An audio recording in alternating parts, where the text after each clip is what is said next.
But where do you get your information from, and why do people keep getting it wrong, buying at the peak, selling at the trough, losing all their investment?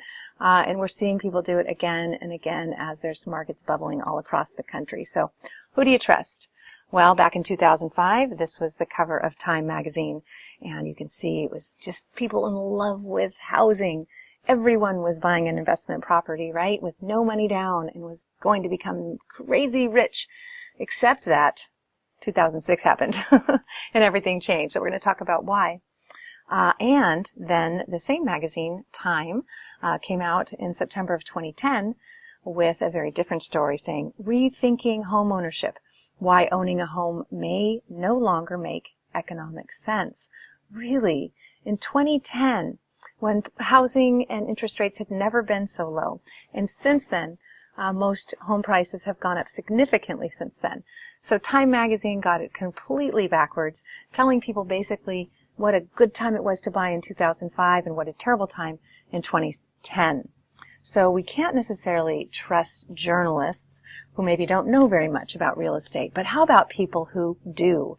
For example, the chief economist of the National Association of Realtors. He might know a thing or two about real estate and market cycles. We hope so. He's an economist. And here's the book he came out with.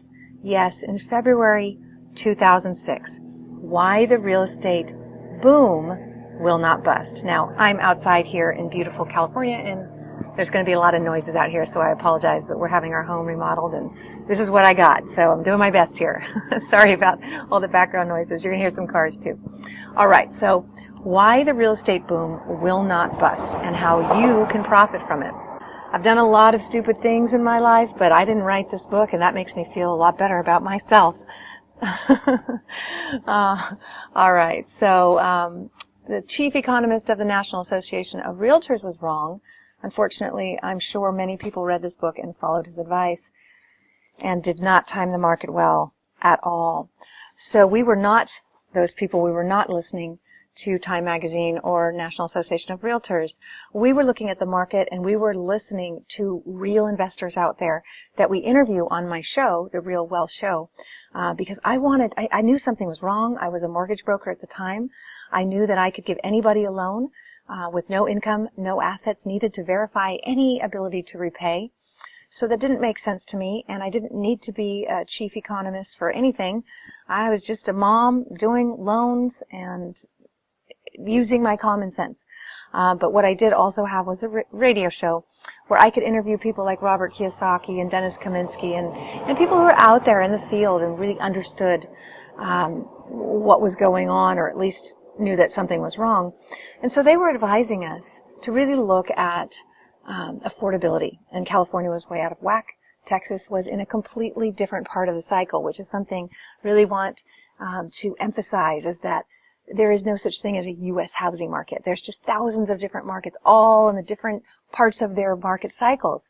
So, you can be in a bubble market and have this incredible opportunity to sell, like in 2005, 2006, in California, sell at the peak, in exchange in Texas, where they had the opposite happening. They were undervalued.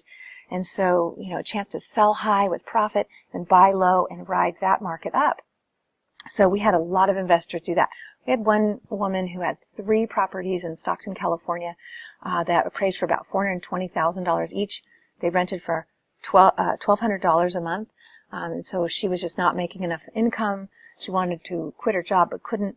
And I said, oh, honey, sell those homes. They're not worth that. Go buy 10 brand new homes in this booming part of Texas where all these jobs are going. It's like headquarter row all along this freeway, nothing but headquarters and jobs, brand new homes. And she listened, and she did it. She sold those 3 homes in Stockton. She bought 10 homes in Dallas. Each of those 10 homes brought in $1,200 rent. She didn't have to do repairs because they were new. So she tripled her income because she made so much money timing the markets. And look at those properties today in Texas. They've at least doubled since then. So it was a great play. And we did a lot of that advising. Then we saw the market crash, of course, in 2008 when Lehman Brothers collapsed. And again, I interviewed experts to say, what do we do now? And nobody really knew because nothing like that had ever happened quite to that extent. But they just said, sit on your cash and wait. So we did until 2009 when we saw that there was an abundance of foreclosures. Properties were so cheap. So we learned how to help investors in our network acquire as many of those foreclosures as they could in emerging markets. Again, in markets where we knew they were going to come back because there was job growth and population growth and affordability, which we're going to talk about in a minute. So we helped a lot of investors do that. 2010, we started to see an incredible opportunity to buy land for almost nothing. We were able to buy, for example, 4,200 lots in Tampa that was on the market for $160 million in escrow in 2006. Went into bankruptcy foreclosure when the market tanked. We picked up that land for $16 million as a network together in a syndication. Again, valued at $160 million. We bought for $16 million. We just recently got an offer for $88 million, but we didn't take it because we really think it's gonna be worth more. So again, we took advantage of lots of land deals like that. Still looking for them.